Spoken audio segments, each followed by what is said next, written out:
Bah ouais, enfin, moi, j'avoue, du coup, j'ai regardé Astérix, le combat des chefs. Je me suis dit, bon, ok, enfin, j'aime beaucoup Alain Chabat. Je me suis dit, ok, Alain Chabat, j'aime bien ce qu'il fait. Je sais qu'il y a des moments où j'ai un peu de réserve sur les trucs qu'il peut faire à côté, etc. Et sur le côté, enfin, on a sorti un truc avec Kiksama là-dessus, sur le côté un peu ringard, entre guillemets, de, par exemple, ben, Mission Cléopâtre. Ça, là-dessus, on peut se le dire, c'est pas non plus très très grave. Maintenant, j'avais quand même espoir parce que je me suis dit en fait j'aime beaucoup les Astérix de Clichy et Astier qui sont en 3D tout ça avec du coup cette 3D là.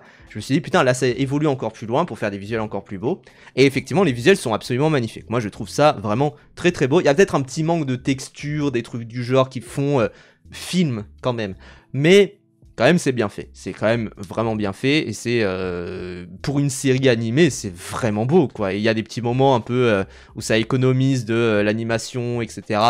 Mais c'est bien fait quand même, c'est pas si grave que ça. Et surtout bah il y a beaucoup d'idées de mise en scène, il y a beaucoup de moments voilà par contre c'est quand même le truc c'est que si on rentre en dehors du style graphique c'est en fait j'avais oublié ça mais Astérix, c'est quand même un humour qui est basé à 90% sur des références. C'est-à-dire vraiment, y a que ça globalement, et il y a que des références à droite à gauche, etc. Il y avait écrit paf. Mais c'est qu'un humour basé sur Caius Papus, a plus dans le bus, oui j'ai la Trix, genre vraiment que des trucs comme ça. Donc bon, c'est pas non plus les bails les blagues les plus intéressantes. Même s'il y a d'autres types de blagues aussi qu'il y a dedans, qui sont plutôt intéressantes, enfin qui sont plutôt cool et tout.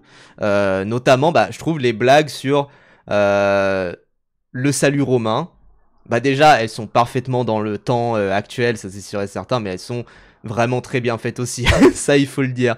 Et du coup, bon bah il y a ça, c'est vraiment bien fait. Les blagues sur on n'a jamais vu ça, on verra jamais ça, tout ça, enfin des trucs du genre.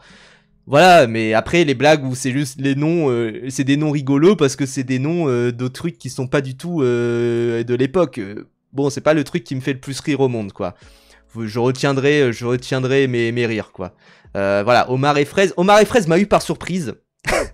Et il était plutôt bien fait. Mais voilà, pareil, parce que du coup, la blague avant, c'est le. Mais le homard, si! Ça, c'est bien fait. Voilà, il y a plein de trucs comme ça qui sont bien faits, et voilà, et qui peuvent te prendre par surprise ou te dire, ok, ça là-dessus, c'est bien. Je me demande comment ça doit être un enfer à adapter pour les autres langues, parce que j'ai vu des gens ricains le regarder, etc. Au départ, j'ai téléchargé pardon. Au départ, j'ai malheureusement mis sur Netflix la langue anglaise. Et j'ai mis un peu de temps avant de changer. Mais voilà, mais je me dis, mais comment t'adaptes ça et tout? Parce que je sais que en version anglaise, par exemple, Panoramix s'appelle Get a Fix, parce que Get a Fix, ça veut dire va acheter de la drogue, en fait, globalement. Et du coup, c'est marrant, parce que c'est le druide, etc. Et du coup, tu te dis, bah, comment ils ont adapté, genre, certaines des blagues, genre, Omar et Fraise, c'est impossible à adapter, c'est quand même fou. Et du coup, en vrai, c'est surtout, voilà, cet humour-là qui m'a pas non plus transcendé. Par contre, j'avoue, enfin, autant le premier épisode, je trouvais que ça très bien, tu vois, sur le discours aussi, sur ce que ça disait, parce que quelque part, bah, c'est une série pour enfants, donc je suis attaché aussi aux valeurs que ça peut donner, à la morale que ça peut donner aussi. Je me dis, ok, comment ça évolue, etc. Maintenant, je trouve que ça dit pas grand-chose en fait. J'ai vu des gens parler du discours sur la force et la timidité et la force qu'on peut avoir intérieure aussi, la force intérieure et extérieure entre guillemets. Il y a un peu un discours là-dessus, mais bon, c'est pas non plus très développé quoi. C'est quand même le truc. Merci à ceux qui follow. C'est vrai que c'est toujours lu à l'étranger, je pense qu'ils aiment bien le côté franco-français quand bien même ils comprennent pas les rêves. Bah je pense qu'il faut justement les adapter quoi. Le domaine des dieux et le coup du menhir disent plus de choses en effet. Bah, le domaine des dieux, pour le coup, c'est vraiment un film qui est sur un fait sociologique et sur la gentrification, des trucs du genre. Donc ça, là-dessus, c'est assez... Enfin, c'est vraiment bien fait. Le coup du menhir, c'est vraiment un truc où c'est sur le désespoir. c'est assez fou. Et je trouvais que le combat des chefs, bah, il y a un peu trop ce truc où, en fait, ça... Bah, comme ça mêle des éléments du coup du menhir, et ça mêle également des éléments du domaine des dieux, c'est pas non plus fou quoi. c'est fade parfois dans le fond, mais il y a certains rouages comiques qui surprennent. Oui, c'est sûr, c'est sûr, c'est sûr. Après, il a choisi un album mythe d'Astérix. Bah aussi parce que je crois qu'il a jamais été adapté, le combat des chefs. Enfin, il y a eu le coup du menhir qui du coup adaptait des éléments. Mais voilà quoi. T'as même une critique du capitalisme dans le domaine des dieux. Mais je me souviens d'ailleurs que il y avait ce truc où Astier disait qu'en fait il y avait une micro-scène à un moment où en fait t'avais genre des Romains qui se faisaient réveiller par un coq pour... bah du coup le domaine des dieux c'est que globalement ils installent une station balnéaire à côté du village pour vider le village et après le prendre par surprise. Et en fait le truc c'est que du coup ils sont petit à petit conquis, même si au départ ils essayent de les faire fuir en fait, ils essayent de faire fuir les gens qui sont en train de gentrifier le village. Et en fait le truc c'est que à un moment ils essayent du coup de faire réveiller les gens grâce à Assurance Tourix qui va faire sa petite chanson au départ. Et le truc c'est que comment dire, bah en fait comment tu fais ça, enfin comment tu fais ça, c'est à dire que voilà il va chanter sa petite sérénade, pardon c'est ça, et en fait du coup bah forcément il chante sa petite sérénade, il fait fuir les gens et en fait tu vois les gens se réveiller et tu vois des couples, mais aussi des couples entre deux hommes. Et ça, il disait dans les commentaires Astier que c'était un choix délibéré qui était assez osé parce que à l'époque où en fait Astérix le domaine des dieux sortait, c'était en plein débat, enfin c'était en 2014, mais du coup quand c'était en train d'être produit, c'était en plein débat, mariage pour tous, etc. Il disait bah il y a pas de façon voilà dans la société gallo-romaine a priori il y avait pas de souci à l'époque, mais voilà quoi, c'est assez, enfin il y a des petits messages même politiques comme ça, même si c'est des petits détails comme ça. Et du coup moi je suis un peu déçu de pas les retrouver dans le combat des chefs quoi. Je trouve que niveau message, niveau ce que ça montre, etc. Il y a effectivement ce rapport à la force et à la timidité particulièrement de Obélix, des trucs du genre, qui est bien construit hein. Et d'ailleurs je trouve ça bien construit, mais c'est pas non plus très profond. Et tout ce côté brain over bros, des trucs du genre, un esprit sain dans un corps sain, la plume est plus forte que l'épée, il y a aussi un peu de ça dans le combat des chefs bien sûr, mais c'est pas non plus surdéveloppé. Sur 5 épisodes quand même tu t'attends à ce qu'il y ait un profond message, mais finalement pas tant que ça quoi, et c'est un peu ce qui m'a déçu, mais après bon voilà. Par contre je rejoins un peu quelque chose, c'est que putain le doublage hein. Ah le doublage il est dur. Alors j'ai envie de dire, parce que ça citait dans le chat Thierry Lhermitte sur Panoramix. Thierry Lhermitte sur Panoramix, en fait j'ai eu du mal au début et après comme il devenait comme c'est le coup du menhir qui se prend un coup et qui devient fou, je me dis en vrai bon après il devient fou, et il y a d'ailleurs des bonnes blagues en mode le truc avec le CAC 40 tout ça c'est bien fait. Maintenant je trouve qu'il y a des blagues où c'est pas terrible quoi.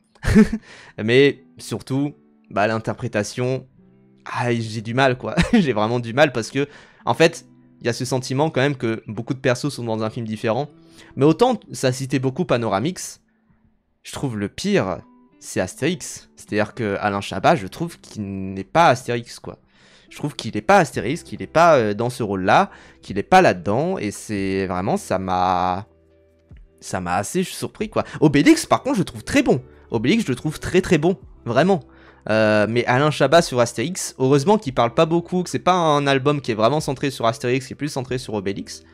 Parce que je trouve que Astérix c'est pas très très bon quoi. Et les autres ça va hein, les autres, Metadata du coup c'est Géraldine Nakache, non c'est Anaïs de Moustier, si je dis pas de bêtises, c'est Bonne Mine qui est joué par Géraldine Nakache. Le chef du village c'est Greg, enfin c'est le mec du Palmacho, là j'ai oublié son nom. César c'est Laurent Lafitte, il est très bon dedans, enfin vraiment il était fait pour ça.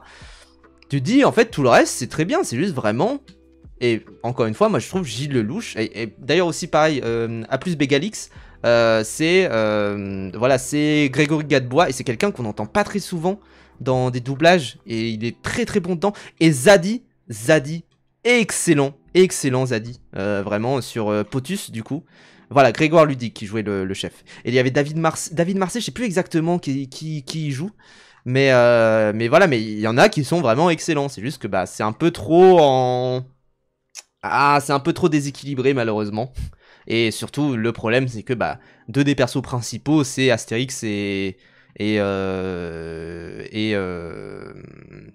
Panoramix, donc bon. Assurance Tourix, je sais plus qui le fait. C'est qui le fait. Ah oui, c'est David Marseille, pardon, c'est David Marseille. Il joue pas le forgeron. Non, le forgeron, je sais plus qui c'est. Je sais que le poissonnier, c'est Astier. Le forgeron, je sais plus exactement qui c'est.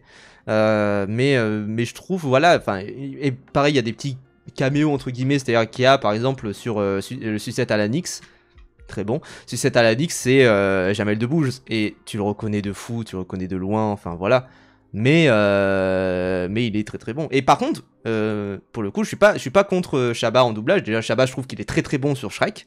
Vraiment, et il est très très bon. Et surtout, il joue aussi Ash Canonix, donc le doyen du village. Et il est excellent sur Ash Canonix. Il est à peine méconnaissable. Il est excellent, genre vraiment. Et du coup, bah, tu l'entends là-dessus, tu dis, mais en fait, t'aurais dû juste faire ça, parce qu'il y a un côté un peu Molière qui joue dans ses propres pièces à chaque fois, etc. Ça, là-dessus, c'est un classique.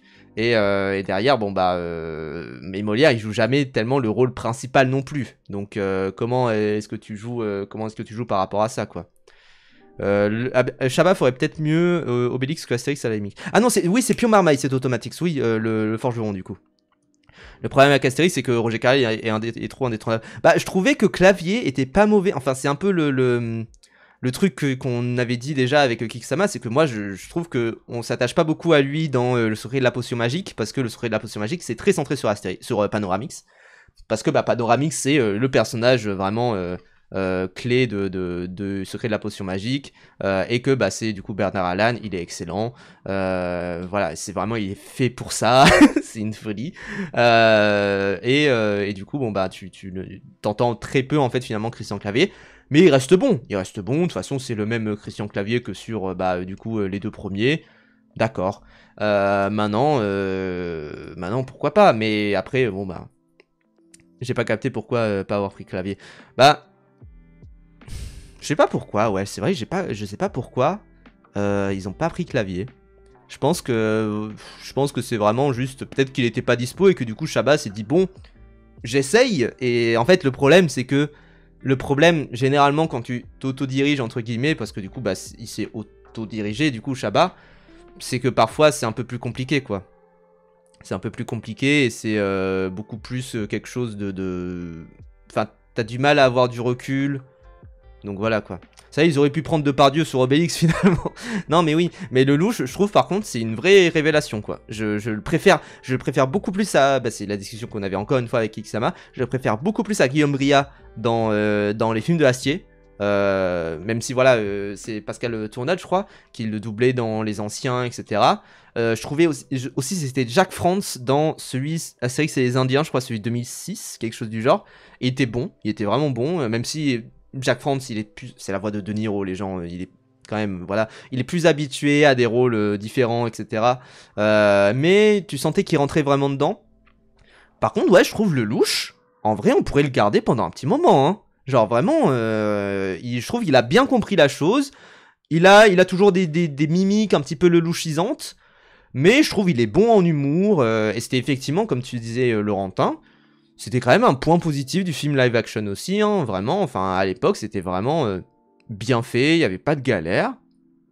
Bon, voilà quoi. C'était quand même vraiment bien fait quoi. Et du coup, bon bah écoutez, c'était mon avis moi sur Astérix le combat des chefs. Moi je vous invite quand même à regarder parce que je trouve ça joli. Il y a des petites blagues un petit peu marrantes. Par contre, bon, c'est pas non plus génial, quoi. Et effectivement, heureusement qu'ils n'ont pas repris Guillaume Canet pour Astérix. Hein. Vraiment. Vraiment, vraiment. L'impression que tu parles de transfert de foot. Bah, c'est ça le doublage, en vrai. Hein. Le doublage, c'est du transfert comme au foot. Hein. Vraiment, hein. C'est que ça. C'est-à-dire que de se dire, bon, voilà, de ce côté-là, de ce côté-là. C'est vrai que c'est une série. Bah, après, c'est une série. Je sais pas pourquoi c'est une série, d'ailleurs. Parce que, mine de rien, enfin, je pense qu'il y a un côté où... si ça avait été un film, il aurait vraiment fallu plus de moyens. Et là, globalement, bon, bah, c'est une série de genre 5 épisodes de 20 minutes, donc ça fait 1h40. Donc c'est une durée c'est une durée d'un film, quoi, globalement. Ça pourrait passer. Le rythme, je trouve qu'il fait pas non plus série de fou, quoi. C'est-à-dire qu'il y a quand même ce truc de flashback, etc. Et voilà, quoi. Parce que j'ai détesté les doublages passés. On en a parlé. Canet, il était dans lesquels? Bah, il était du coup dans l'Empire du Milieu, le dernier en live action. Tu supportais de l'OM, paf? Oui. Inutile de vous dire que j'ai passé un très mauvais mercredi. Voilà. Mais voilà. Ça dure 5 épisodes, donc 2h30. C'est 30 minutes les épisodes, vraiment? Parce que... les fichiers durent 30 minutes, mais Netflix, en fait, à chaque fois, il laisse énormément de place à ça, enfin... Il laisse énormément de place pour, en fait, à chaque fois, il crédite tous les doublages dans ce que vous voyez sur Netflix. Donc, c'est pour ça que ça fait généralement beaucoup plus long. Mais voilà, quoi. Je sais pas si le pire, c'était Canet ou Cornillac. Cornillac, il se débrouillait à peu près, quand même, hein. C'était un petit peu marrant, quand même, Cornillac. Moi, je défends Cornillac. Moi, je suis un des rares à un peu défendre entre 25 et 30. Ah. Mais un super samedi. Ah, ça. mais voilà, quoi. 30 minutes avec 10 minutes de générique. Oui, voilà, c'est ça. C'est ça. C'était qui faisait Astérix dans les Jeux Olympiques? J'aimais bien sa tronche. Bah, c'était Clovis Cornillac, justement. Clovis Cornillac. Moi, j'aimais bien sa tronche. Après, voilà, en fait, de toute manière, c'est un film qui est mal dirigé. Donc, forcément. Edouard Baird est le pire Astérix. Bah, en plus, je l'ai pas. Moi, le perso, je l'ai pas vu, mais j'ai vu des extraits. Ça a pas l'air génial. Hein. c'est vraiment. Enfin, de toute manière, celui. Bah, du coup, c'est celui. Chez les Anglais, c'est ça? Je sais plus exactement. Mais, bon, bah, voilà. Au service de Sa Majesté. Voilà, c'est comme ça qu'il s'appelle. Mais bon, en tout cas, bon, c'est quand même une des meilleures productions Astérix depuis très longtemps, hein, ce combat des chefs. Depuis, bah, le secret de la potion magique, je trouve. Hein. Le secret de la potion magique, qui mine de rien est très très bon. En plus, c'est une histoire originale, hein, le secret de la potion magique. Hein. C'est vraiment assez fou. Hein. Et il était très bien fait. Et surtout, je trouvais qu'il était plus drôle, hein, le secret de la potion magique. Qui était plus moderne aussi. Parce que pareil, je trouve aussi un aspect du combat des chefs, c'est qu'il est un peu trop has-been par moment. Les moments où ça arrive et que t'as genre turn down for what, des trucs du genre. On est saoulé, hein, on souffle un petit peu, quoi. Donc voilà, après, c'était my 2 cents là-dessus. Ensuite, je peux vous parler, du coup, en rattrapage également, de Thunderbolt, ou plutôt, de The New Avengers. Puisque du coup, qu'est-ce qui s'est passé autour de Thunderbolt? Moi, on en avait parlé ici par plusieurs fois, sur le côté où c'est un film qui sortait, et où ça a une ambiance un petit peu film à 24, ça essaye de jouer sur son marketing par rapport à ça. Tu te dis, bon, film un peu plus indé travaillé, etc., des trucs du genre, qui semble un peu moins, finalement, comment dire, qui semble un peu moins vraiment grosse production, etc., qui semble plus restreint, tout ça. Tu te dis pourquoi pas, ok. Au final, bon bah moi du coup je l'ai regardé, je me suis dit bon bah d'accord, je l'ai regardé chez moi, voilà. Et il y a ce côté effectivement Suicide Squad, parce qu'il y a ce truc où en fait c'est du coup un rassemblement de personnes, d'équipes du coup des Thunderbolts, qui en fait a été rassemblée par Valentina, je sais plus machin, elle a un nom à rallonge justement, c'est la blague. Qui en fait veut rassembler une équipe pour ses projets globalement. On sait pas trop exactement c'est quoi ses projets. Plus ou moins au début pour s'entretuer globalement. Enfin ça c'est les 10 premières minutes, un truc du genre. Et finalement cette équipe va s'assembler, même si c'est une équipe assez comment dire, Valentina Desfontaines, voilà. C'est une équipe assez de bras cassés, c'est-à-dire que personne n'a de super pouvoir. Il y en a 3 qui ont le sérum, le super sérum de Captain America. C'est tout. Et il y en a genre Black Widow, enfin du coup Yelena qui est plus ou moins une Black Widow, donc qui est assez qui est forte au combat quoi globalement. Et il y a aussi du coup Ghost qui en fait est a un costume qui lui permet de devenir invisible, etc. Bon ça voilà, il y a tout ça, mais voilà, mais globalement, et il y a aussi du coup 2 autres persos qui sont Taskmaster et également donc Taskmaster qui peut genre reproduire les pouvoirs des autres, même si c'est pas très clair, enfin les modes de combat des autres, etc. Et il y a aussi du coup Bob qui est un nouveau perso, voilà, j'en dis pas plus sur lui. Et du coup bon le lien que tous ces persos ont, c'est que c'est l'équipe B et que c'est des personnages qui ont des soucis mentaux. C'est un peu abordé comme ça. Mais ça, pareil, j'ai vu beaucoup de gens l'aborder sous cet angle-là, de dire c'est un film qui parle de soucis mentaux, de problèmes, etc. Je trouve à chaque fois c'est assez léger. C'est-à-dire que c'était la même chose un peu pour Moon Knight. Moon Knight, il y avait également ça, il y avait également plein de gens qui disaient attention, ça parle des soucis mentaux, tout ça. Je trouve à chaque fois le thème, enfin c'est pas un thème que je connais de fou, mais je trouve ça assez léger quoi. On est loin de Fanon, c'est vraiment. Et pour le coup, c'est à chaque fois des messages qui sont très en surface. Et autant voilà, je trouve le film il est plutôt bien filmé. Il est plutôt, voilà, il est pas non plus dégueulasse à regarder. Non, c'est pas le Bob de Twin Peaks, les gens. Même si. Mais, mais il est plutôt agréable à regarder et il est plutôt, enfin, il ne dégueule pas à la seconde comme tous les Marvel, quoi, globalement. Et même, il y a des scènes d'action qui sont plutôt bien filmées, qui rappellent un peu les scènes d'action qu'il pouvait y avoir dans Captain America et le Soldat de l'Hiver, qui étaient vraiment dans ce sens-là, qui étaient vraiment dans ce côté très, comment dire, très, des scènes d'action bien chorégraphiées, quoi, globalement. Maintenant, je trouve qu'effectivement, c'est assez creux, quoi. C'est assez creux et globalement, j'ai regardé des images qui bougeaient.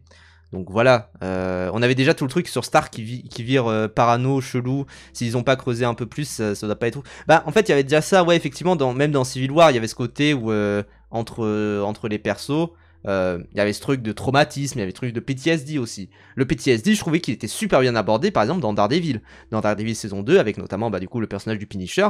Ça, là-dessus, c'était super bien fait, hein, vraiment, enfin... C'était vraiment, enfin... C'était assez correct et tout. En tout cas, voilà, de ce que j'ai pu en voir, de ce que j'ai pu en voir également sur les réseaux avec les analyses, etc. Je me dis, bon, bah, c'est plutôt bien fait.